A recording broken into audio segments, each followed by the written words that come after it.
Hi there, Indies and future Indies. Welcome to the show. I'm your host, Katlyn Eggar, and I have to say the past couple weeks have been full speed ahead for the Agents of Independence. I launched my first solo episode recently, so thanks so much for the feedback from that. That was super fun. I think I'm going to keep a couple more of those coming to you guys, and I've been lining up some new guests for you to meet on topics that we haven't tackled yet on this podcast. So I just want to say thanks for tuning in and for sending in your ideas. If you've been listening and you feel like this podcast is bringing you new ideas and sparking your entrepreneurial spirit, then that's awesome. That's what I'm here for. So I'd love for you to take a moment and subscribe. That way you won't miss an episode. And find me on YouTube. I'm on the Agency Intelligence YouTube channel. Look for the Age of Independence playlist because I interview my guests on video. So that way you just get a little bit more of that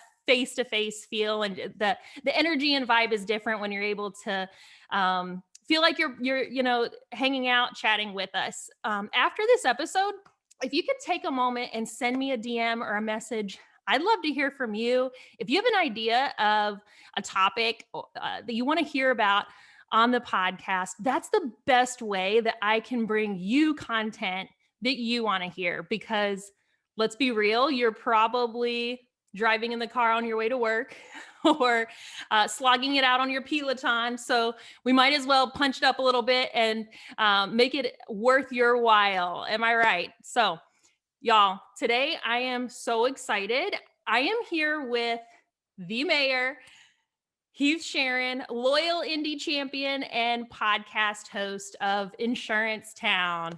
Hey Heath, how's it going? What is happening, Katlyn? How are you? I'm fantastic. I am rocking and rolling today, and I've been so excited about this. So thanks for joining me. I was a little late today, so thanks for waiting in the Zoom waiting room lockdown for a couple minutes while I got my act together. No, it's perfect. I love that you're just as awkward as I am in these things, because the video was rolling the whole time. You would see me doing all kinds of crazy stuff. But I do have to say to your audience that haven't listened to it, if they haven't already, your solo episode was incredible. Thanks, man. I listened to it. I loved it. I love your story. I love what you're doing. I love the quantum story. I could kiss your butt for a few minutes, but it's not really that. I do love it. And before we get started, I do have to clear up. Is it Peloton or Peloton? It's probably whichever way I didn't say it, because I've ridden it like twice, and that was at least a year ago. So if the spinner leader person at the front of the room said it, I've long since forgotten how they pronounced it. Should we Google it? I think it's Peloton, but if you say Peloton, I'm going to go with it. So I'm going to Google it. What are you putting your money on? I'm going Peloton, but I could be way wrong. You're so much better than I am because you own one. That sounds like the Southern way to say it. Maybe it is. What state did they launch out of? I have no idea. Okay, here, let's see how I got it on Google. Hola, amigo. Do you want to? They want us to hear an ad first. Hold up. This is awesome podcasting. Oh. I love it. Oh, interesting. Hold up. Let's see if we can get this in the speaker. Peloton. Peloton wins! Yes! Dang. Peloton wins. Well, they must have launched out of Alabama or Texas or something. Or Arkansas. No, definitely not Arkansas. Yeah, definitely not Arkansas. It's kind of like the whole Eggar thing. It just depends on, the day of the week. Yes, you handled that really well the other day when they kept calling you Eggar on the scramble. It was great. You just went right along with it. It was perfect because, egg, they said I put the egg in scramble. Yes, but they couldn't say they put the egg in scramble unless they're from Canada. But the egg, that sounds like exactly how my mom would say it. My mom is from Canada. Really? Yeah, I'm pretty sure she would say egg. But as soon as she gets off the plane to come visit us in Texas, she starts trying to say you all and Southern stuff. So that is funny. Yeah. So she has like 2 accents depending on where she's visiting. I understand completely. I do. So Heath, I texted you before we hopped on the episode to let you know that I was trying to print my notes and I ran out of printer ink. So you know what that means. This is going to be totally off the cuff, guys. We're officially going unscripted for this one. Freestyle.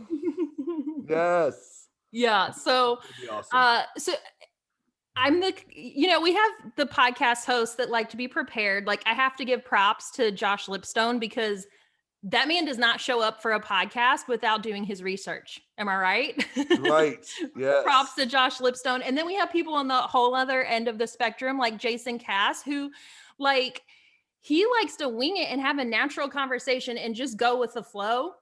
Yes. I'm somewhere in the middle. I'm like the mom that like wants to be prepared, but I show up 5 minutes late because 5 minutes is okay, but 6 minutes is too late. And then I'm like scrambling to try to find my notes. Or you were trying to find popsicle sticks and duct tape. Now you're just telling too much truth to the guests. So No, I wasn't talking about you. I was talking about in general. I'm gonna have to play this recording back and see if the popsicle sticks and scotch tape made it into the beginning part of the video. I like to have a couple notes for my intro, guys. I'm coming clean. I'm gonna just be honest here. Did I ever tell you the story of my first episode with Jason Cass? No. On Agency Intelligence. So I don't know if Jason knows this story for sure or not. So I got introduced to Jason through a friend, Jeff Shee. Yes. And Jeff sent me.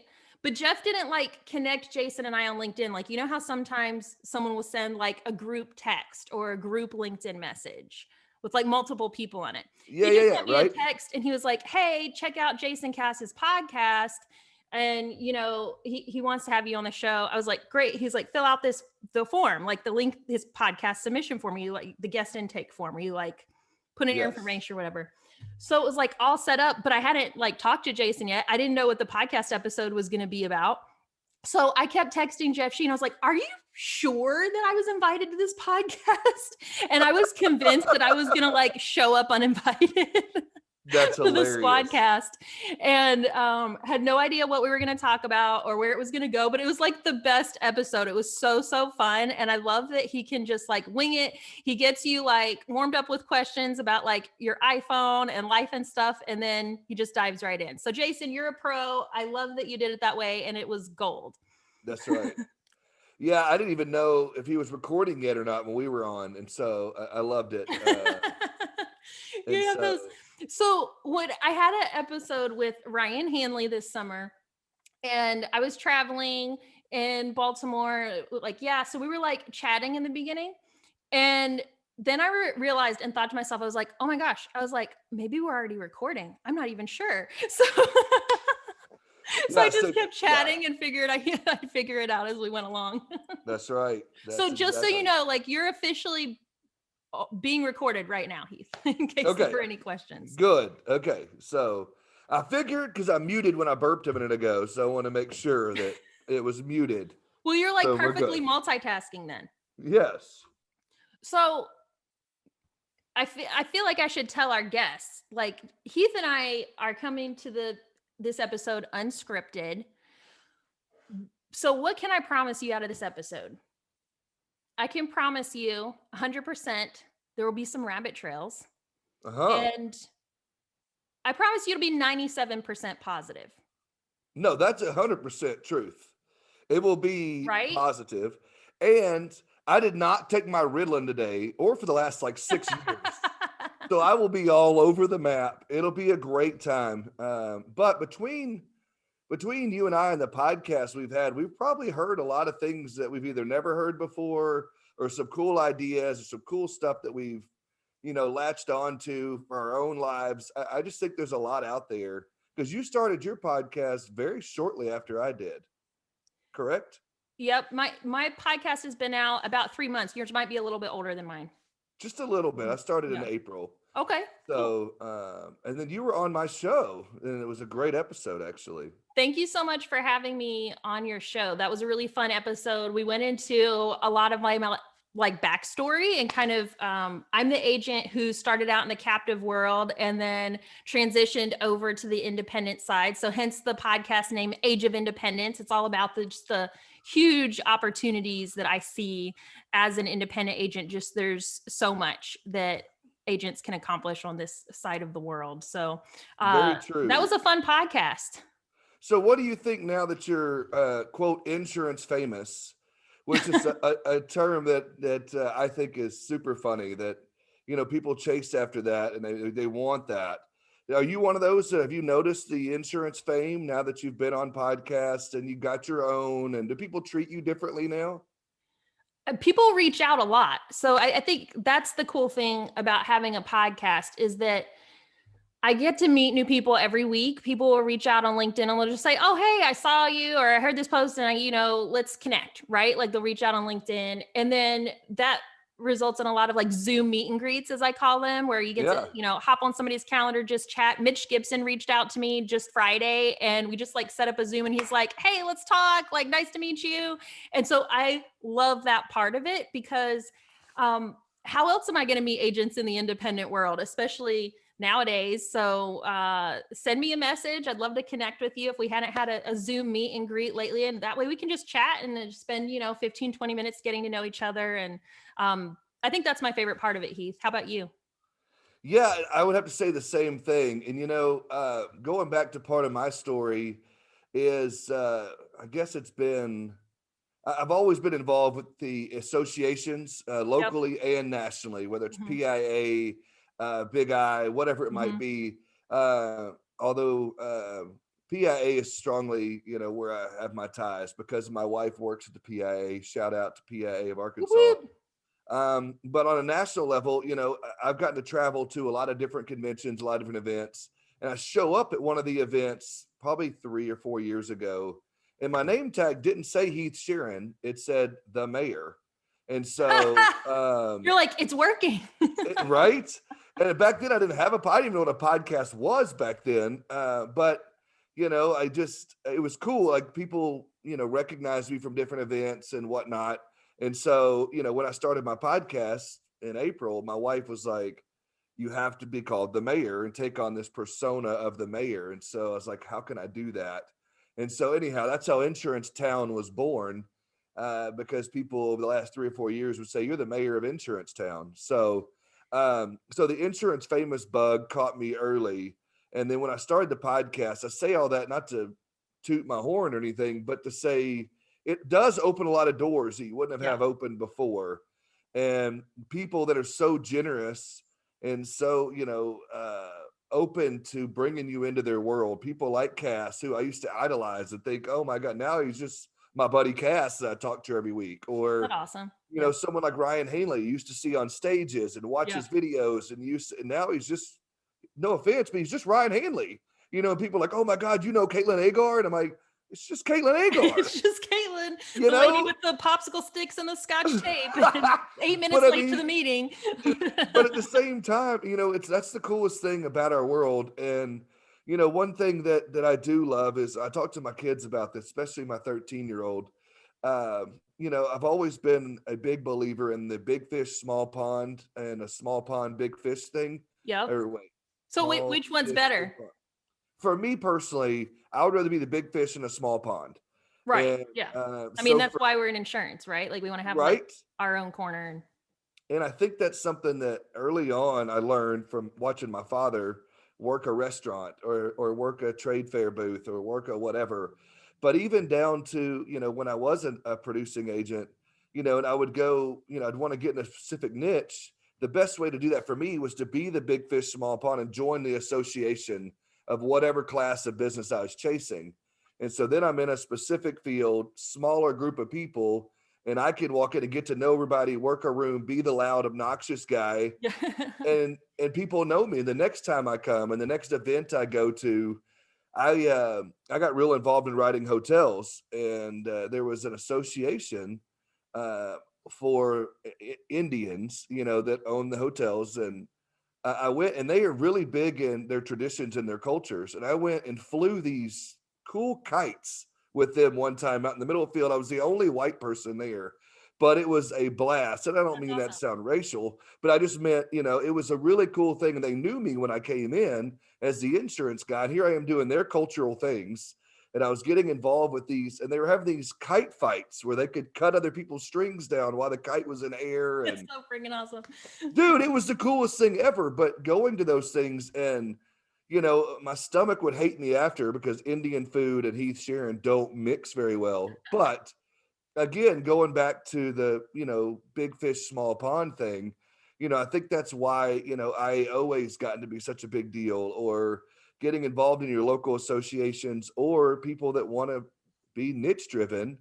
I think it drives that even further in the big fish, small pond thing. And I think podcasting is becoming its own thing, to where, you could be a big fish in that smaller pond of, even though there's what now 30 insurance podcasts.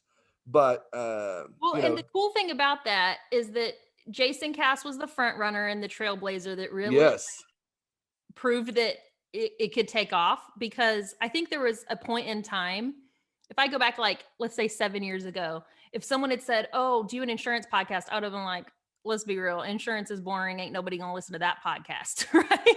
And right. Jason Cass proved that we could do it. And then he could have just like chilled and decided he was going to be the big fish in the pond, but he loves like helping other people share their message and get their voice out there. And so I just think that's a really cool thing about him and the agency intelligence platform and what he's doing.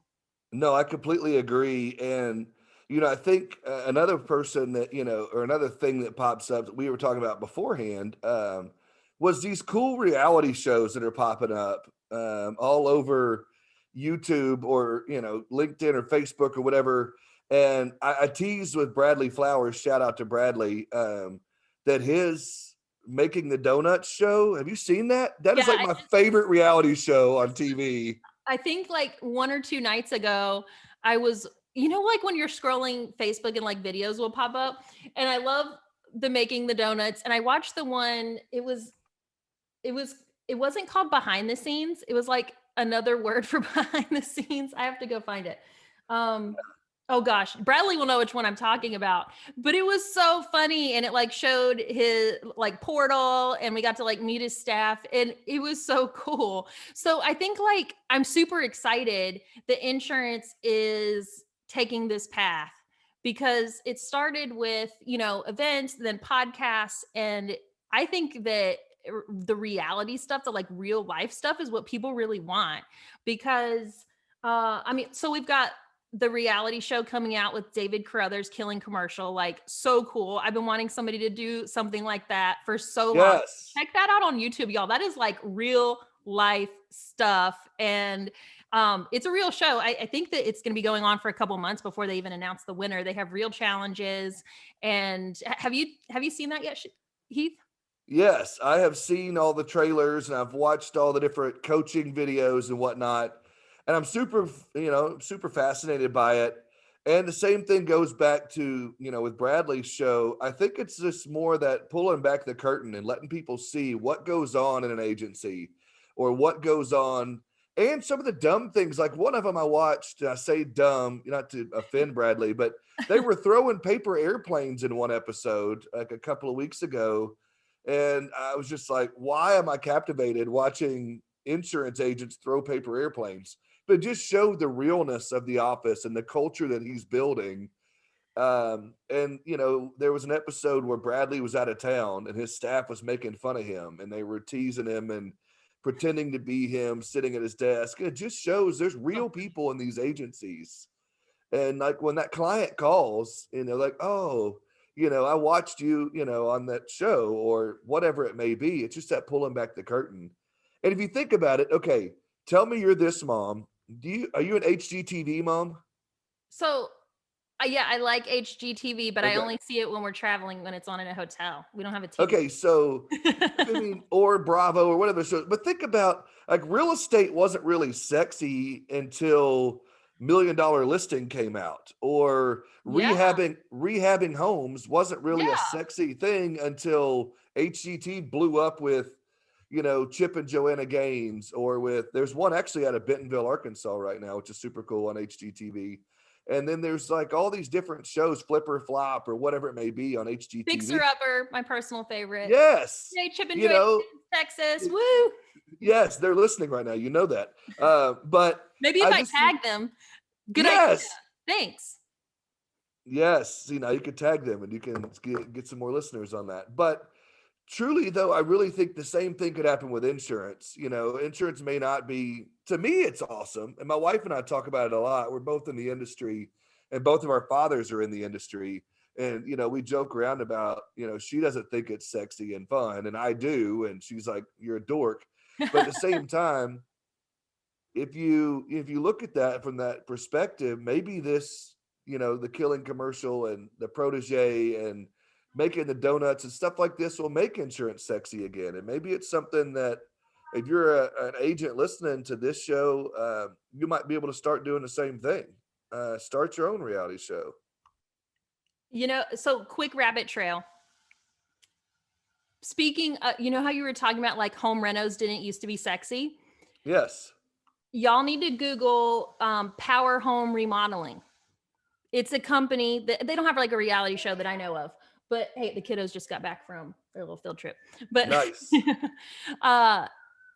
Look them up. They figured out how to make like construction and remodeling like super fun and glamorous and a career that everyone wants. Like best website, awesome like media online. And so it's like the perfect example of how you can take an industry that used to be traditionally boring and make it something that people care about. And so, I mean, one of the things that I try to do is like tune into like what's working for some other industries and what they're doing. So, but a little bit of a rabbit trail there, but no, I completely agree with you. But if you think about, okay, we're going to use Fixer Upper with Chip and Joe for a minute. The actual rehab itself isn't really that cool, but seeing Chip run through walls and kick down cabinets and do the goofy stuff that he does, or Joanna rolling her eyes at him, I mean, that's what's funny. That's what makes it cool. I'm rolling my eyes at him half the time. I watch it for Joanna and I try to ignore Chip. Right. I'm the other way around. I ignore Joanna and her eye rolling and I watch Chip's dumb antics. But the same thing could happen here as you get to know the people on the protege or get to know what's going on behind the scenes in Bradley's agency or what's going on in your podcast or Jason's or mine or whatever. I think as you peel back that curtain, it makes us more relatable. And again, it all goes back to the relationship. And I think that's, you know, something that's prevalent and it's needed in every facet of the industry. No matter what buzzword pops up or what reality shows on, it all goes back to relationship. And just like switching it up and making it real, right? I think that like live sessions, live videos, live stuff is really fun too, because then it's just like unscripted or a little bit more unscripted at least, right? So I think what Joe Hollier and Alexander DePazzo are doing with the Insurance Scramble Live is just super fun. It's like short bite-sized segments that are keep you on your toes, and it's more like watching a news station. And so that's a cool one to follow too. Yeah, that's a really cool one. I've never seen that one until I got your invite or your thing. I saw you on LinkedIn. So yeah, that was a cool one. There was some big players on that show too. I enjoyed that.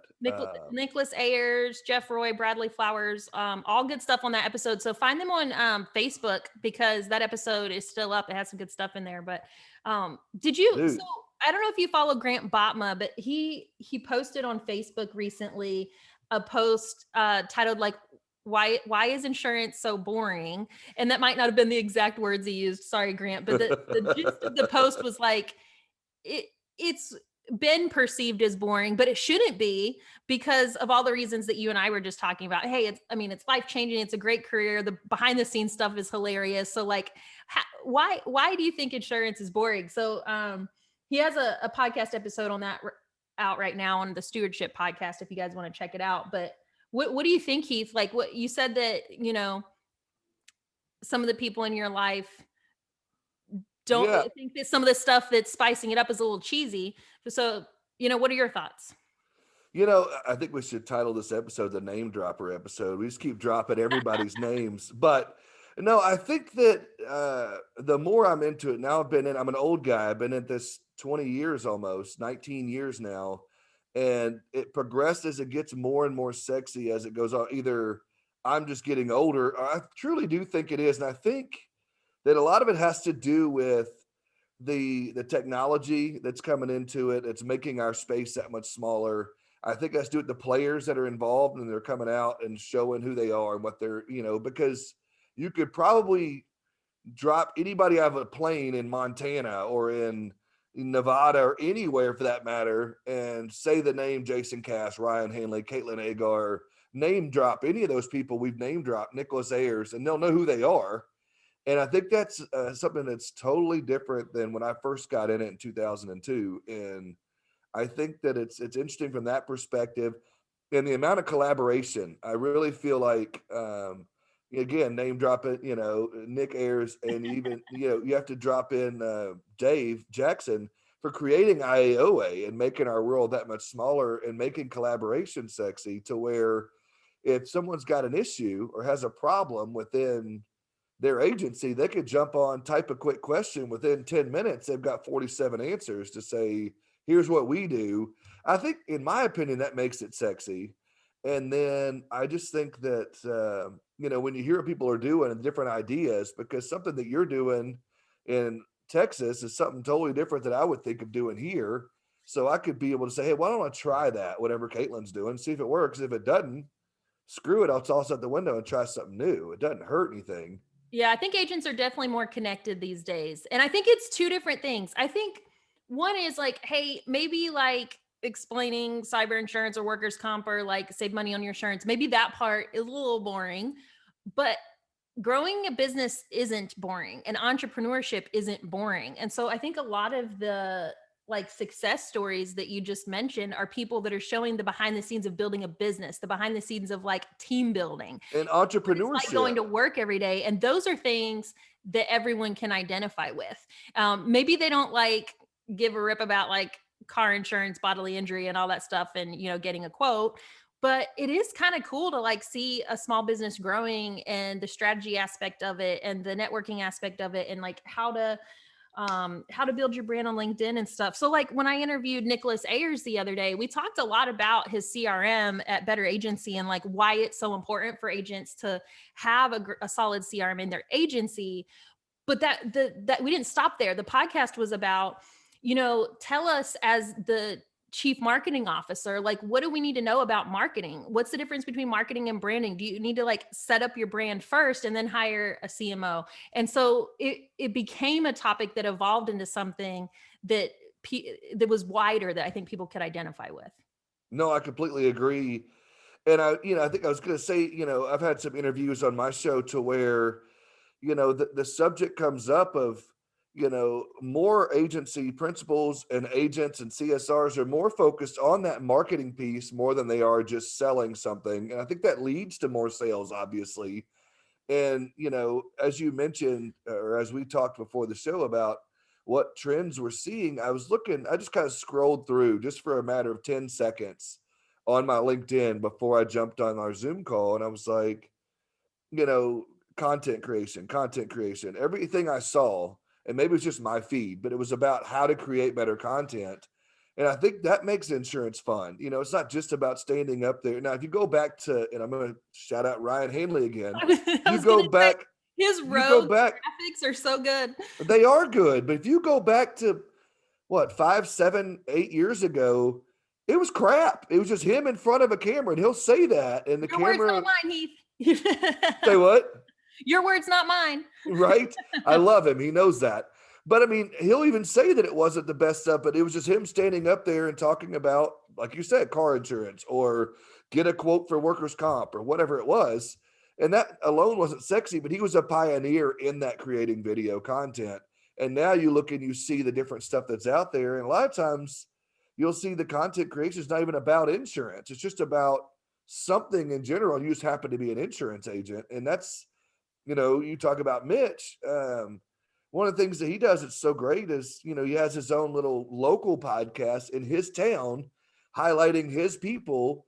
He doesn't even mention insurance, but he said, he told me on my episode that he's closed on 75% of those businesses that he's interviewed. That's a great closing number. Do you have that number? I don't. I wish I had had a local podcast when I was that like hometown agent working, doing the events. Like I hate that I missed that opportunity because it's such an effective way to engage other local business owners. And, we tried a lot of other things and did a lot of cross marketing and all that good stuff, but it would have been totally different if I'd had a local podcast back then. And if you don't know who he is yet, we've dropped his name here twice. Mitch Gibson will be the next insurance famous guy winning Academy Awards and, whatever in our space. Totally. Because, he's 26, 25, whatever it is. And he's just killing it just on being himself, being real. And I think one of the other things that I think helps our space and me and you especially is, the video and the content. It doesn't have to be perfect. I think too many people try to focus on, it has to be, the perfect background, the perfect video camera. I can't, sneeze or burp or, at you or whatever, in the camera. I can't do any of that. But really that's, if you watch any of my girl Katlyn, not you, that's you, Katlyn. If you watch any of Kelly Donahue-Piro's videos, there's sometimes she'll sneeze or, she'll scratch her nose and she doesn't care. She just keeps rolling and her videos are so good. Yeah. Because she's real. And she just posted one today that was like, hey, check out what I sound like with a frog voice because I was a little hoarse, but I just kept rolling with it. And it wasn't bad at all. It was great. Right. And that's what I'm saying. And so like, for me, I've got a $30 webcam and a, $45 mic. I don't have to have this great stuff. Now, I'm sure there's people out there with the green screens and everything else, but it just shows it doesn't matter. And if you're listening to this and, you want to start doing videos or quote vids or onboarding training videos or whatever, it doesn't have to be. I've got, like I said, a $35 webcam that, makes me look decent. But I mean, it doesn't have to be. So you can record from your basement, your garage, your living room, a little nook in your corner on your beautiful white couch. You could do whatever. I mean, I'm at my wife's office right now. So I just think that's another thing that just makes us more relatable, makes it more sexy, so to speak, and makes it not boring. I think that the highlight reel kills it. People can't identify with the highlight reel the way they can identify with real life, right? I completely agree. I think insurance agents have started to get really good at that because going back a couple years, it was just boring stuff. If you went on LinkedIn and you were an insurance agent, your news feed would literally be full of call me for a car and home insurance quote a couple years back. And I got so burned out at LinkedIn at one point. I actually quit LinkedIn and then I was on Facebook for a couple years and then got onto Instagram and I didn't even open my LinkedIn app for 3 years. And I went back into LinkedIn in 2020 and I was like, oh my gosh, it is so much better now. And the content is better. People have started being engaging. Insurance agents have figured it out. And so I think that they progressed from posting occasionally call me for a quote on your car and home insurance to engaging and posting some more cool stuff that was going on in their office. And now they're starting to move past the highlight reels, which there's a place for that, right? But if all I post is how much our team sold last month, that's not going to be as engaging or as interesting to people as maybe posting a video of a producer right after she got her first one call close and something that's more real and more personal and that's a little bit more behind the scenes. And I think that's the trend that I'm seeing today is that now we're starting to move even past just good content into more real stuff, real life. And no, I agree. I had to learn it the hard way because I would put so much time into a great post full of great content about a great agent workshop that I just spent hours on and full of awesome stuff. And it would get 2 comments. And then if I post a selfie wearing the cool t-shirt that I got from Kelly Donahue-Piro, boom, it'll blow up. And I'm but people just want to see real stuff. So I used to get discouraged that the selfie would get all the likes, but the brilliant post about how to sell requotes wouldn't. But it's just about connecting and getting to know each other better. And that's what I love about this whole world right now. No, you're exactly right. And I was talking to Sid Rowe about this. Again, another name drop. And she So I guess like the this is two unscripted friends hanging out. like what we're seeing in the insurance world from our peers and our colleagues and what's going on. So it makes sense. Right. So she and I were talking early on. She was actually my very first interview. And Yeah. one of the things we were talking about was social media marketing. She's the queen of all things social Yes. media and in marketing. And I love her. Shout out. But she and I were talking. I was like, same thing you were saying. I could spend like 2 days, back in the day of putting together this beautiful post to try to get a quote or try to get something engaged. And like you said, one or two. And then I post a video of my dog chasing his tail for 45 seconds and it blows up the damn internet. And it's funny to me that happens because, again, it's my dog being an idiot. But yet it, got 200 and something likes to where an engagement. And my dog does the same thing or, get it, dog. And then the other one is nothing. So I think, again, it goes back to just being authentic, being real, and not trying so hard. And I'm so glad, sidebar, now I'm going to rabbit trail for a minute, because I'm so glad that we have evolved past the, happy 4th of July Yes. for explosion of deals, call my agency and I'll Yeah. give you a free quote. Or, happy St. Patty's Day, go get drunk and call me for a quote on your bar insurance. What, I don't know. It's just, I'm so glad that we've evolved past that. Or, did your kid just turn 16? Look at rates for, I don't know. Exactly. They Yeah. just, they would look for any excuse to put on there. Or it'd be a happy 4th of July post, but you have Quantum's logo in the bottom right corner, secretive message there. We don't need any of that. To me, that's just, I'm glad if you're still doing that, stop it. Yeah. And I think it's totally like fine to include insurance stuff, right? But it has to be real. Like, so I try to equate it to, okay, if I was at a networking event, like how would I talk to people, right? Like, would I walk up to them and say, hey, do you want to quote on your home insurance? Or would I say like, nice ring, do you have that scheduled on your home insurance? Right. Maybe not like right away. And so I think that the less of a gap that there is between how you interact on LinkedIn and how you would interact like at an actual cocktail party or at an actual event, the better off that you're going to be along the way.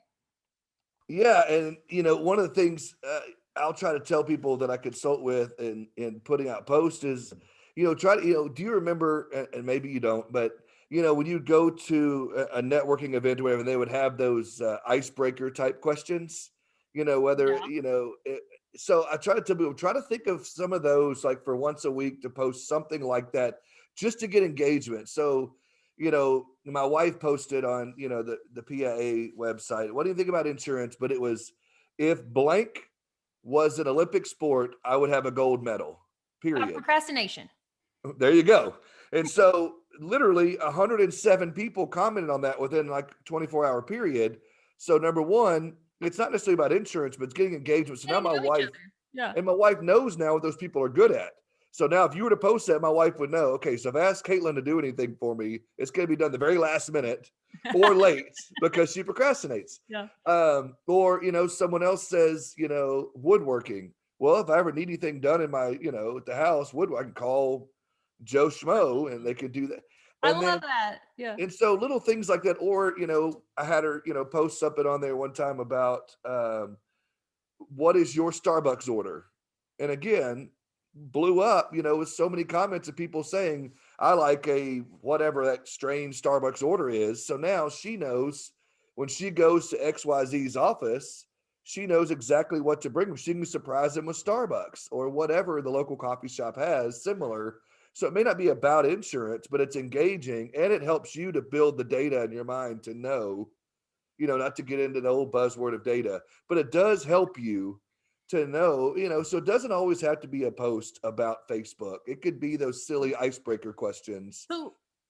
So here's what I'm working on. So engaging with people on LinkedIn is a big part of my life now, because it's like, how else am I going to meet other professionals owners in the independent world? And so yeah. One of the things that I've started working on is following influencers on LinkedIn, like the LinkedIn pros. Like you can find them, follow their profile, and their posts and their lives are about how to engage with people and best connect on LinkedIn.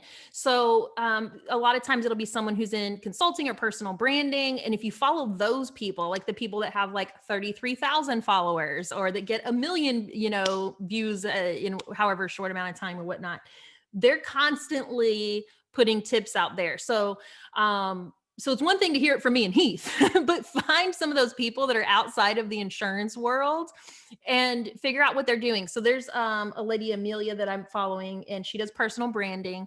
And and by the way, this was in like a Clubhouse chat. So we have to talk about that in a second. So bookmark, rabbit trail alert. I wrote it down. We're good. Okay. Thanks. You got my back. So here's what it comes down to. I was asking questions about like the algorithm and whatnot. We can't stress about the algorithm and like how many times are you supposed to post and what time of day. And all of those tips are important. They're in there. But she said, look, what it comes down to at the end of the day is engagement. LinkedIn is looking for you to have conversations. So commenting on other people's posts will get you further than even creating a post that someone else shares. It's even more important than shareable posts. So she said, do like 3 posts a week, like good content, engaging stuff, like get your good stuff out there, all the real stuff we just talked about. But spend like 10 minutes a day commenting on like 9 other people's posts in the morning during the golden hour from like 9 to 10. And that LinkedIn like really values that. They want you to be like an active part of the ecosystem to the point that how active you are in the direct messages matters. So that was one of the questions I had for her, was like, hey, I've been trying to figure out like the social selling index and like, does my activity in the direct message feature of LinkedIn have a value add? And she said, yes, absolutely. So have conversations in the messenger on LinkedIn with the new people that you're meeting. So there's a new lady that I just reached out to today. She does she actually does entrepreneurship for introverts. And I was just like, oh, that's cool. So I sent her a message and I was like, hey, you're a podcast host. I'm a podcast host. Excited to meet you. And then we started having a conversation back and forth. And that's the kind of engagement that LinkedIn is looking for. So you want to like get your comments out there, participate on other people's content, just like you would want them to participate on yours, be an active part of the ecosystem, get those direct message conversations flowing. And then those will turn into the Zoom meet and greets that'll turn into the text messages where now you actually like know the person, right? But it was something that I didn't know that. I thought it was, all about stressing out about the content and what time of day to post, but it feels so much more doable to me. 3 posts a week, commenting on other people's posts every day. And that just makes it a lot more fun, I think. No, I agree. And that's one of the things I love about LinkedIn is that you can see where people are posting when you look on their activity and you can scroll through. And I like to look at if they've written any articles. I like to look at where they're commenting and look at their posts. And I'm doing my hands like people can see me, but you really can't, so it doesn't matter. But, when I'm on LinkedIn, I do look and see, I'm doing it again. And I look at the drop down on what their posts are. But more importantly to me, I like to see what they comment on other people's posts. And so I think for me, that's what you said is cool. Pro tip. Agencies that are hiring a recruiter, don't do what Katlyn did. Do not hire a recruiter that hasn't figured out LinkedIn yet. Right? They could be a nice person. They could be great face-to-face. They might be great on the college campuses. That's all wonderful. But just don't hire a recruiter that just doesn't like do the LinkedIn thing. So you can just go to their profile and just like check out like what their LinkedIn style is. Like you can click on the post and see like, are they posting like stuff that people are engaging on, that's it. Right. Like, is LinkedIn a part of their daily life? And you can also go in and see who their connections are and see who they're following and what they're doing. If they're not engaged in the industry or following the right people, you may not be wanting to hire those people or hire them as your recruiter. I just think that it's super important that they're engaged in our world, so to speak. Yeah. So I'm not, saying to like social media stalk the person, but like ask them in the interview, I like, am. like tell me about you in LinkedIn. Like tell me what's working for you, and just don't overlook that step, because that's how you're going to be able to find candidates who are also like part of the LinkedIn world, and so it broadens it beyond just being trapped into always having to have that next perfect Indeed post up. So it's like Indeed posts are important, but you want to complement it with those or that organic stuff. So yeah, that's it for Yeah. rabbit. So we said we were going to swing back around to this Clubhouse thing. Heath, are you on Clubhouse yet? Because No, last time I talked to you, you weren't. no. Here's the Dude, thing. do you have an Couple of iPhone? things. Yes. Okay, guess if you are an Android listener, I'm sorry, but you're probably missing out right now on Clubhouse. So it's not too late. Like, Don't you have to have an invite? I don't have an invite. I So can get you one. yes, I You need to. I don't know. Okay. I don't know how to figure out the invites, but I bet Bradley Flowers can. So- Right. And that's again content that Bradley puts out there. Actually, I did send in my email address. Hopefully, and I've got a lady coming on my show that's going to talk all about Clubhouse and how it works, because I think it could Oh, be a good. cool platform.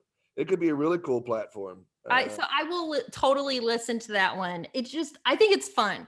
So there's so many like different chats in there that you can listen to. Like people are just like chat rooms about everything. It could be about anything, everything, or nothing, depending on the topic of the group. But what I've seen happen that I just love, like the insurance nerd part of me just loves this, is that there's a lot of groups up right now where the LinkedIn influencers that I was talking about are discussing topics like how to crush it on LinkedIn in 2021, or like targeted topics. I held one with Mallory Lee and Amanda Mapp recently on leadership during a pandemic. So there's a lot of like work oriented stuff on there as well. So if you're like my brother-in-law and you like biking and you want to chat about like bikes, they have stuff like that, or like grilling. But there's tons of like business and entrepreneurial stuff on there, and it's addicting. It's audio only. So there's no text, there's no video, it's not recorded, none of that. It's literally just people chatting and talking, like kind of like real lifestyle. And so it feels a lot more personal than LinkedIn or Facebook, where it's so far removed from the actual person. And so I think it's like something we should be cluing into as insurance agents. Let's not be the late adopters to Clubhouse. So I think that this stuff that you were talking about, Heath, with how insurance agents have really evolved and how they interact online, I think it's forging full speed ahead right now, and that it's probably accelerating right now faster than we could ever imagine. So Clubhouse is a perfect example of that. If you guys don't have the app yet, get on Clubhouse. Let's do some insurance agent chats and like talk about what you want to talk about. But Gary Vee would call it underpriced attention. It's like free, right? And it's where people are. It's fun. It's where people are hanging out. So like, let's do it and let's take advantage of it. And let's not let like Clubhouse take off for every other industry except for insurance. Well, Clubhouse sounds perfect for me because I've got what they call a face for radio. And so it's perfect for me to be able to get on there and use my voice and just talk. And so, yeah, I'm going to check that out. I've just been waiting on an invite, but so maybe people will enjoy me better on Clubhouse and I'll just see this gray beard and old guy face. So I'll check out Clubhouse for sure. But again, rabbit trail for a second. One of the things you brought up, you want to stay on Clubhouse a minute? Or nope, I'm good. I preached my sermon. We can move on from Clubhouse now. Okay. I'm off my soapbox. Rabbit trail again. Okay, so one of the things you did mention that I do want to bring up because I think it's super cool is you brought up grilling or biking stuff. One of the things I've noticed, another trend on social, is insurance agents that are posting videos on grilling or on woodworking or on other things they're into outside of the industry. And again, I think it goes back to relating to their audience. I don't know. I tease Chris Green because he posts like 97 times a day, but some of his stuff is not insurance related. It's him, grilling, and some of his food looks good. Or David Carruthers is real good about showing his food that he's cooking. Oh my Uh, gosh, it makes me so hungry. oh, dude, I salivate every time. Like, And for then, real. It's painful yes. to watch. And there's that one guy, I just blanked on his name, forgive me, but he's got a whole gardening thing. I you have to send it to me Anyway, afterwards. I'm totally missing it, but I don't have a green thumb, so I don't either. So I think if I watched his stuff, and again, they don't talk about insurance, but you're engaging, and someone that is into that industry might call someone. So if you've got a certain thing that you're into outside of insurance, do that too is another way to engage with your audience. I think there's a whole lot of that that could be relevant, that could be helpful, and that could make insurance more fun. It doesn't have to always be nerding out on insurance policies. In fact, uh, Rabbit Trail, my second job in the industry, and these people are still my friends to this day. My ex-boss told me, don't learn anything about insurance. I don't want you to know insurance. I don't want you to speak insurance. I just want you to go build relationships. And so, part of the reason why I am so dumb in insurance now is because for 5 years I knew nothing about it. But I knew how to build relationships. I knew how to build content. I knew how to, do that kind of thing. But, for years, I literally did not know how to spell insurance, for lack of better words, because I wasn't asked to. All I was asked to do was create content, build relationships, and get our name out there and be the face of the company, which again, face for radio. That's probably why they're not doing so well nowadays. Kidding. I'm kidding. But so again, you don't have to know a lot about insurance or even talk about insurance. You can make insurance fun and, expand your brand without even talking about it. I think that's so cool. And Indies, that's why this podcast is here. We're here for you, to get to know you, to bring you content that makes your day better, to spark that entrepreneurial spirit in you, give you that push to like keep going that extra 110% today and tomorrow. Because this is such a cool insurance industry that we're in, and it's not boring, right? And so this No. podcast is about getting to know you and your agency and what's going on in your corner of the world. So I'm so glad for the people that I've met so far, the people I've connected with. That's why I'm here. I want to meet you. I want to get to know you and learn from what you're doing that's working well in your world as well, and the things that you're into. So thanks for reaching out. Send me a message. I'm on LinkedIn, Facebook, Instagram, all that good stuff. It's under Katlyn Eggar. And thanks so And much. that's spelled Eggar. Podcast. So Heath, what's that, Heath? I said, and that's spelled Eggar, but it's pronounced Agar. AR. E is an excellent, G is in great, G is in great, AR. That's how I have to like pronounce it over the phone when I'm calling like a call center, because I'm afraid they're going to think it's Edgar. Right? Were you a cheerleader? That sounded like such a E for excellent, G for great, G for great. That's a story for another day. Yeah, that's such a cheerleader move. If sixth grade counts, then yes. Yes. Okay. So Heath, how can our listeners find you and tune into the Insurance Town podcast and stay connected?